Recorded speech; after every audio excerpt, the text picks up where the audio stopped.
A reading from the Gospel according to John. On the first day of the week, Mary of Magdala came to the tomb early in the morning, while it was still dark. The stone moved from the tomb.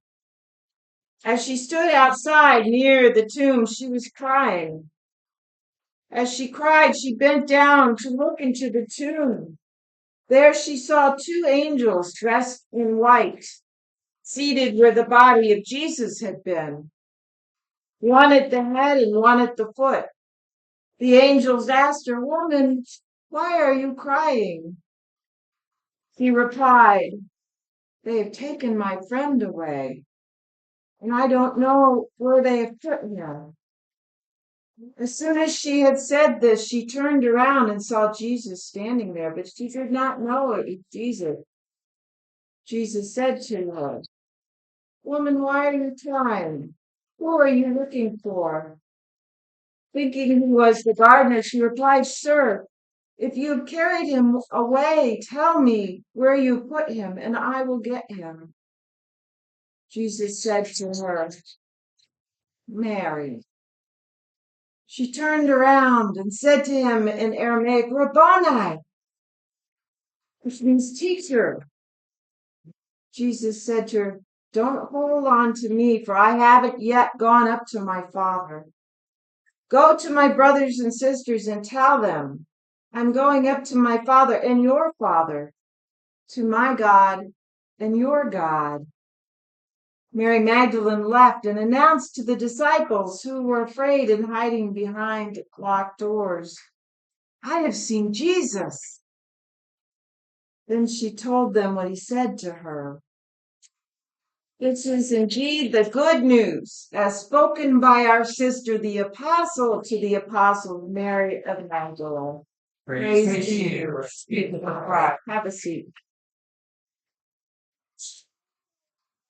Let me begin by telling you something that Beth pointed out at her Wednesday prayer meeting, that with the four Gospels, because we have Gospels in our reading, we had two more choices to look at that our bishops offered for this Easter liturgy. All of them leave out this passage that displays Mary Magdalene as the first to proclaim the good news. All of them, including the one taken from John, the same chapter, but ending before Mary returns to the tomb. In this synodal season, in the life of our church, Catholics around the globe are appealing for full recognition of women called to the priesthood. It smacks as a wee bit intentional. And so as we are called to be the voice for the voiceless, we will commit ourselves to speaking our sister's truth, joining her in this joyous reunion with her precious Rabboni and our brother Jesus, now risen from the dead. Amen. Amen. Risen from the dead and with us this Sunday and every Sunday in the sacred gathering at the sacred meal. For though the ruling forces tried to keep him down as they rolled the stone and sealed it to the front of the tomb and posted guards at the site, Jesus defied death, defied dominance and hatred, oppression, and targeted cruelty. Jesus proved to the world once and for all that love trumps hate. Now, then, now, and always. O death, where is your sting? O grave, where is your victory? How many times has life knocked you to the ground? Times when you've been betrayed, unfairly treated, pushed around. How many times have you been blindsided by the vitriol of others? It is a struggle to get up when hard things happen. There are commentators who joke about Lazarus rising from the grave, suggesting that, perhaps he was relieved to be in heaven rather than struggling here on earth. Maybe the last thing he wanted to do was to wake up to see those two sisters of his quarreling with one another. about housework and hospitality, about which one was preferred by their friend Jesus. Just let me rest her a little while, he might have thought. It's cool, it's dark, it's quiet, it's not that bad. I can remember learning to ride a bike when I was a child, not just any bike, but my mother's grown adult bike, her two-wheeled cruiser with balloon tires and a big basket. My little 7-year-old legs dangled from her seat, unable to touch the ground, without pivoting the bike to one side or the other and planting a foot before crashing to the ground. But I did. Each time, bloodied knees and all, I thought to myself, just get up. Just get up and try again, and again, and again. You see, Jesus' resurrection wasn't just his. Jesus' resurrection is a clarion call to all of us to rise up out of our graves, to rise up for those who can no longer do so for themselves.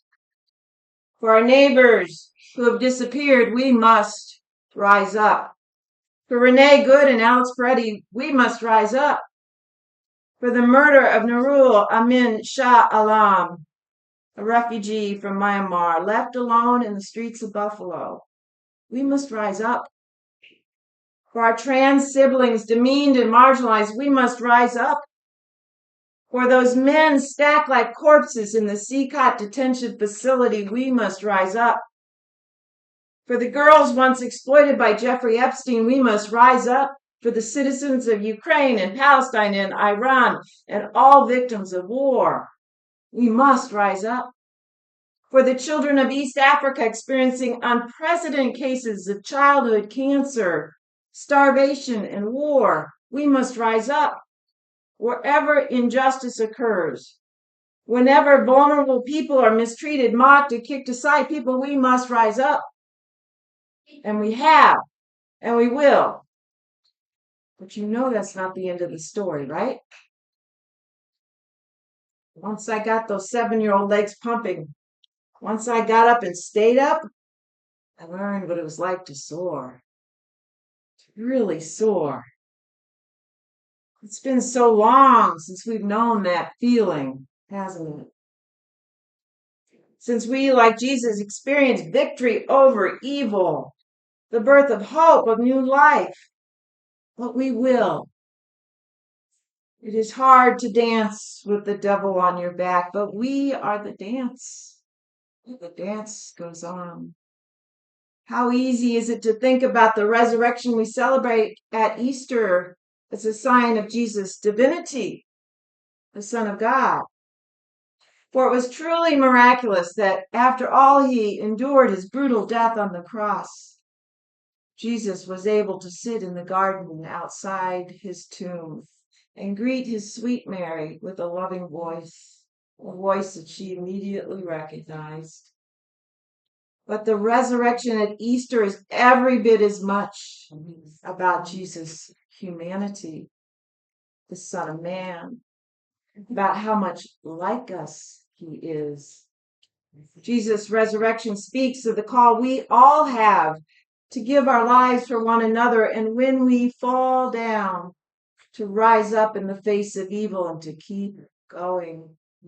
Our task now is to watch for the signs of life after death, to look for the evidence of the green blade rising, the hope of Easter morn in the goodness of God's people who have come together to sing and to march and to walk alongside those who are wounded and afraid, to see the renewal of dignity and compassion, to listen for the sweet sound of peace, harmony, to recognize as the tulips blossom and our trees bud the return of kindness and caring, respect for one another, to look into the face of our neighbors near and far, and to say, as Mary Magdalene proclaimed, I have just seen Jesus.